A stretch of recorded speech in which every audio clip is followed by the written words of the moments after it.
Rights are a moral principle defining proper social relationships. Just as man needs a moral code in order to survive, in order to act, to choose the right goals and to achieve them, so a society, a group of men, needs moral principles in order to organize a social system consonant with man's nature and with the requirements of his survival. Just as a man can evade reality and act on the blind whim of any given moment, but can achieve nothing save progressive self-destruction, so a society can evade reality and establish a system ruled by the blind whims of its members or its leader, by the majority gang of any given moment, by the current demagogue or by a permanent dictator. But such a society can achieve nothing save the rule of brute force and a state of progressive self-destruction. What subjectivism is in the realm of ethics, collectivism is in the realm of politics. Just as the notion that anything I do is right because I choose to do it is not a moral principle, but a negation of morality, so the notion that anything society does is right because society chose to do it is not a moral principle, but a negation of moral principles and the banishment of morality from social issues.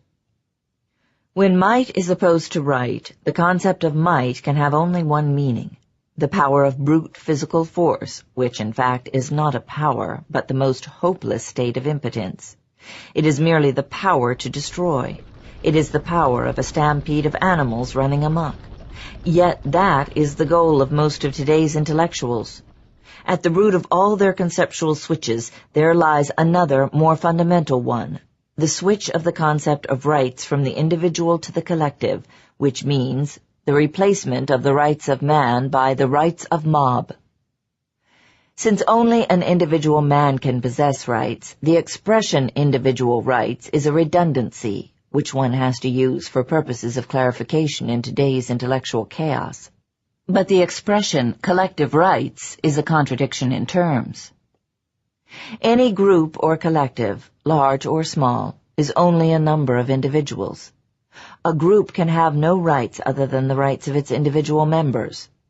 In a free society, the rights of any group are derived from the rights of its members through their voluntary individual choice and contractual agreement, and are merely the application of these individual rights to a specific undertaking. Every legitimate group undertaking is based on the participants' right of free association and free trade. By legitimate, I mean non-criminal and freely formed, that is, a group which no one was forced to join. For instance, the right of an industrial concern to engage in business is derived from the right of its owners to invest their money in a productive venture, from their right to hire employees, from the right of the employees to sell their services, from the right of all those involved to produce and to sell their products, from the right of the customers to buy or not to buy those products.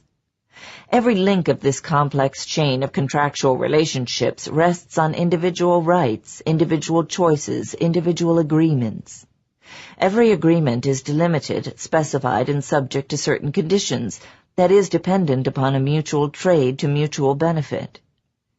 This is true of all legitimate groups or associations in a free society: partnerships, business concerns, professional associations, labor unions, voluntary ones, political parties, etc. It applies also to all agency agreements. The right of one man to act for or represent another or others is derived from the rights of those he represents, and is delegated to him by their voluntary choice for a specific, delimited purpose, as in the case of a lawyer, a business representative, a labor union delegate, etc. A group, as such, has no rights. A man can neither acquire new rights by joining a group, nor lose the rights which he does possess. The principle of individual rights is the only moral base of all groups or associations. Any group that does not recognize this principle is not an association, but a gang or a mob.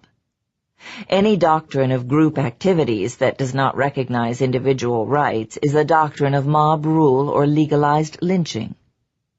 The notion of collective rights, the notion that rights belong to groups, not to individuals, means that rights belong to some men but not to others, that some men have the right to dispose of others in any manner they please, and that the criterion of such privileged position consists of numerical superiority. Nothing can ever justify or validate such a doctrine, and no one ever has. Individual rights are not subject to a public vote. A majority has no right to vote away the rights of a minority. The political function of rights is precisely to protect minorities from oppression by majorities, and the smallest minority on earth is the individual.